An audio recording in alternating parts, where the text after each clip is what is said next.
Hello and welcome to the A side for the 8th of November. And today we're going to be hitting a couple of NFL games, hitting a couple of NCAA games, including the big special one between LSU and Alabama. And if you don't hear from me next week, the wife may have shot me with her being such a big LSU fan. But first, let's get to I guess we could say, the semi main event, which is Penn State versus Minnesota. Now, I do think in this game we have basically it's an unknown unknown and an unknown known, because I don't think Penn State's quite as good as they think they are, especially not as good as the college football playoff pollsters think they are by any stretch of the imagination. But they have a rock solid defense. They have a fairly good running game, good offensive line, but they've been tested. That's the big thing about it. Minnesota really hasn't been tested by anybody. They're undefeated, but have they really faced anybody that's really scary? And we're going to kind of come back to that in our main event for the week. But I just wonder how it's going to be. Let me rephrase this, or restate this rather. If Penn State was an aerial offense and they went 3 and out a couple of times, I could see Minnesota gaining some confidence and really thinking they have a chance at winning this game. But I think with Penn State's ground attack, if they keep pounding the ball, they keep picking up a couple 3-and-2s, 3-and-5s.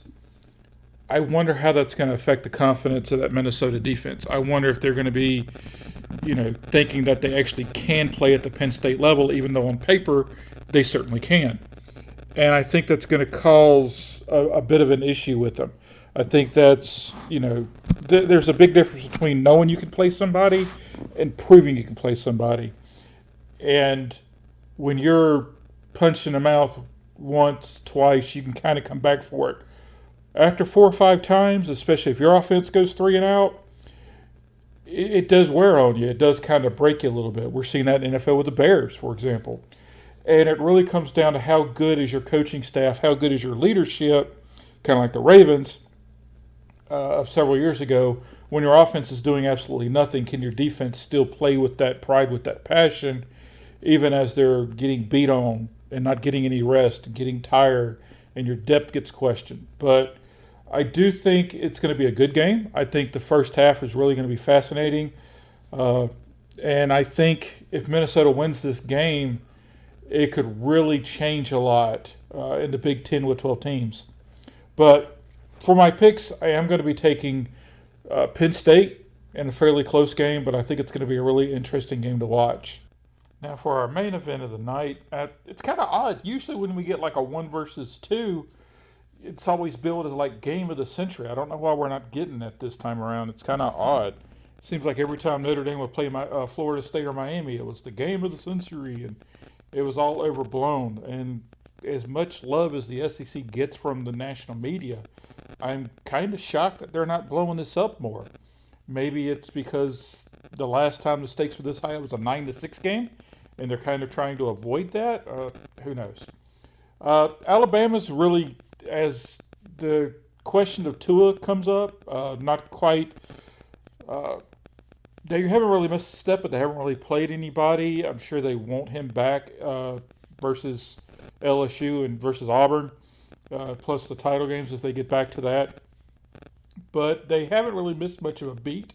They've still got an outstanding wide receiver core. They've got a decent running game, and I do mean decent. I don't think it's exactly a top-flight running game.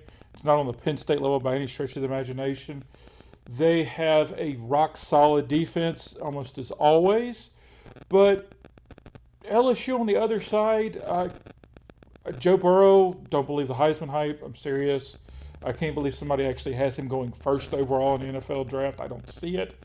But the thing about Joe Burrow is he's got confidence. He actually has a bit of a swagger, which he hasn't had up until this year, and the team really rallies around him. I still think Tua is a better pro quarterback, don't get me wrong, but Burrow's is 100%. And if Tua's 80, 85%, who knows how that's going to happen. I think LSU's run game is not that strong. They have a lot of talent, but they don't really.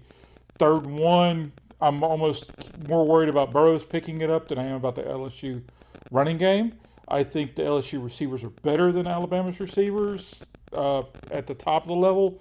Alabama's got better depth as far as the receivers. But the good thing about it is LSU does spray the ball fairly well. I think LSU's defense is better, especially in the secondary. If Delpit, hopefully future Carolina Panther, if he can stay healthy, because he gets dinged up, it seems, almost every game. If he's on the field, I think their defense is better. He can play pretty much anywhere all over the field as much as he wants. The LSU defense plays very disciplined. They're very consistent. Problem that we run into is that LSU's offensive line can get very inconsistent, and they can make mental mistakes that Alabama just doesn't. If you told me Tua was 100%, that ankle had no problems whatsoever, and he was going to play the entire game, especially with Alabama being at home, I think I would take Alabama. The problem that we've got is we don't know if he's 100%. I don't know if Alabama... I think Alabama is much better in between the 20s than they are in the end zone. Their red zone offense is not really up to par. They settle for field goals quite often, and they tend to get bogged down a bit when they get right outside the red zone, and I think that's a problem because LSU, their problem is just getting consistent. Once they get rolling, their offense is extremely hard to stop. But it doesn't matter if they're on their 20 or your 20, they can still pick up yardage. Alabama just can't do that. The other problem is Alabama really hasn't played anybody. Everybody hollers and screams about Clemson's strength of schedule. Who's Alabama played again? Not a whole lot of big, huge wins there. Definitely compared to LSU's playing. I mean, LSU's already played two really tough teams. And done well, even though Texas isn't as good as we thought they were, but they still played Texas at Texas and won. So I do like LSU because they've been in this before. Alabama's freshmen and underclassmen, they haven't done it yet. And unfortunately, when they've gone up against the big games against Clemson, they've lost. They haven't really had a top 5 team come into them, punch them in the mouth, and say, now what you got? And been able to come back from it. Clemson's beat them both times. LSU's taken a team that has punched them in the face, and they've come back at them. Bama just hasn't yet. The problem that you've got there is Nick Saban's the coach. I mean, he's probably the greatest coach in my lifetime, and I'm 45. So if anybody can make these young guys really stand up and take their medicine, it's Nick Saban, let's face it. But it's going to be really interesting because, again, the freshmen have never seen it. The, junior class has yet to really perform on the biggest stage out there. And this is a massive stage. Yes, they play LSU every year, but LSU's never come in like this. LSU's never come in with this kind of swagger, with this kind of moxie, with this kind of confidence. I mean, let's be honest. I mean, LSU was ranked number 1, which they shouldn't be, but they're still ranked number 1. The national media is in love with them. Their offense is showing up gangbusters. And usually that's a problem, kind of like going back to Minnesota. It's a problem when that offense doesn't work, but the problem is LSU's seen their offense not work, and then all of a sudden they kick it into gear. All of a sudden that transmission grabs, and they're off and running again. They did it against Texas. They did it, they did it against Utah. But it's going to be really interesting because LSU is going to be sitting on the sideline just knowing that, hey, we get one more pass, we're back in this. We get one more good run, we're in this game. We get one more stop, we're in this. And I just don't think Alabama's going to have that mentality. They're kind of used to just beating on teams. You put Arkansas in the corner and you just keep hitting them with elbows and eventually they fall. LSU's not going to fall. I still don't think Coach Orgeron's that great, but, I mean, he's at least his offensive coordinator makes him look better than he actually is. So I'm actually going to take LSU. It might be a little bit of a, wife homer pick just to make her happy, but I do think just with the confidence that LSU has, they're not going to be intimidated with Alabama. They're going to be thinking, yeah, you beat us the last couple of years, but we are just... That's not us. That's not our LSU. This is a new era. This is a new, the field has changed. And keep in mind, Alabama's not coming home as the reigning and defending champion. They're, they've kind of, Clemson may have taken the steam out of them a little bit. Some of these upperclassmen are thinking if LSU starts putting points on them, thinking, man, this is just like Clemson. Do we still have it? And I wonder what that's going to do with their psyche. I do expect it to be a tough game. I do expect it to be a close game.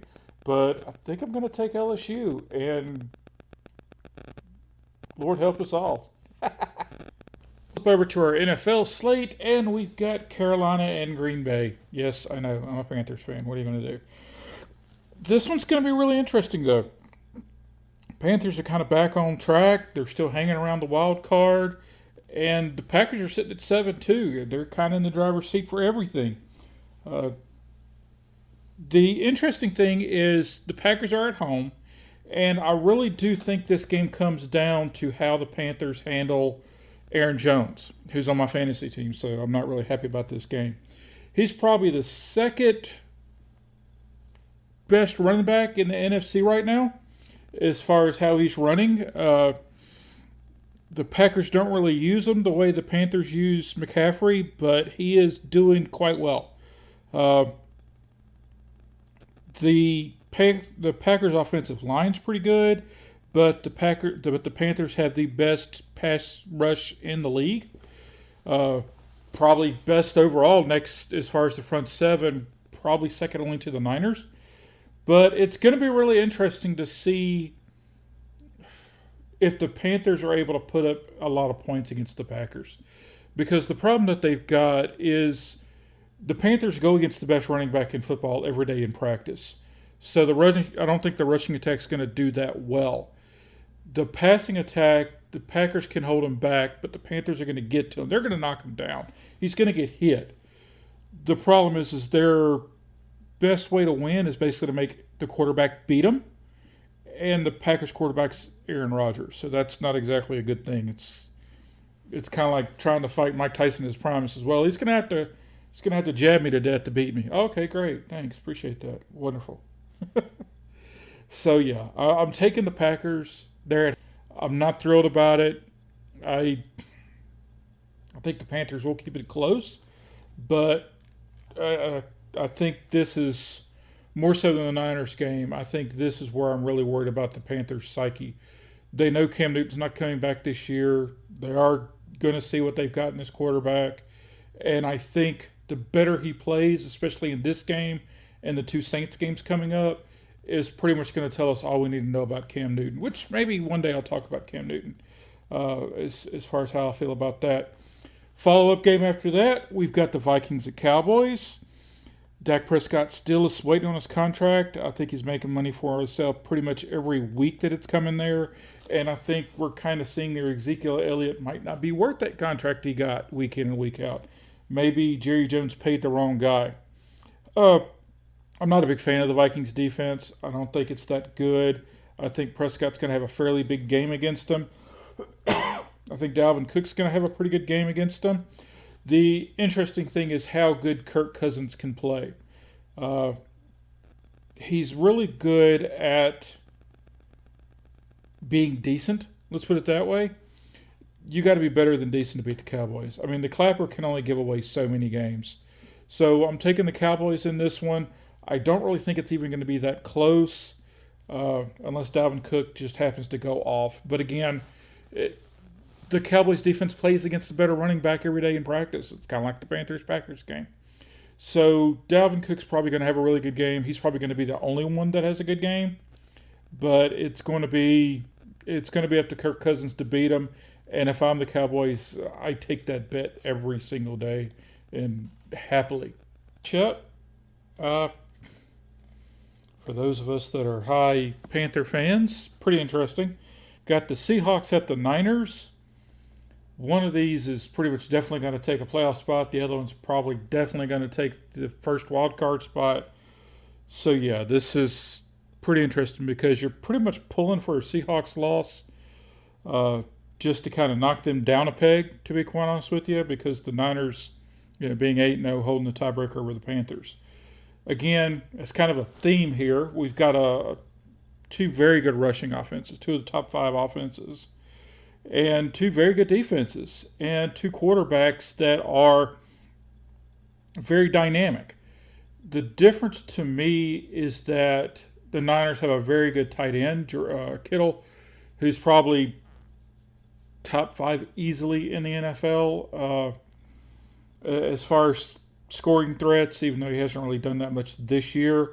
But the Seahawks kind of counter with probably top five quarterback in the league. I definitely don't think he's the best quarterback in the NFL, but I think he's right up there. I think after the big twosome, I think he's probably, like I said, definitely in that 3 to 5 range, to be quite honest with you. The both have very good defenses. I personally will take the Niners defense over the Seahawks defense. They are playing at the Niners, even though the San Francisco doesn't really have the home field advantage that they used to. The Seahawks are going to be trying their best to stop the run.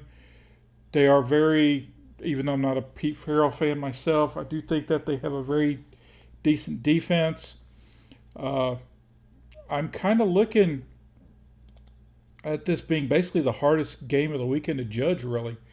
I did take San Francisco, though. Our NFL picture on the website, of course, 7poundbag.com. Sorry, I haven't mentioned that yet. By all means, hit the website. Our NFL mid-season awards are up this week, by the way, on the NFL Roundtable. I did take San Francisco just because I think they're going to get to Wilson enough that he's going to have to move around more than he likes. And I think as he's moving along, he's going to get beat up a good bit. I think the Niners' offensive line is going to be able to keep him a little bit more upright. And I think Garoppolo is going to make enough plays to actually win. I think it's going to be a bit of a squeaker. I think it's definitely a one-score game. I think the Niners are favored by 6. I was going to put money on it. To tell you the truth, I'd probably put money on the Seahawks. But that's my picks. That's where I'm going with. That's my top 5. By all means, enjoy. Leave me any comments that you like. Come back Wednesday. I promise I will do the second part of the zombie series. Sorry, life has just killed me here lately. But by all means, hit the website. Leave a comment. Rate, subscribe if you like, if you're watching this on iTunes. And y'all have a great day. Thank you.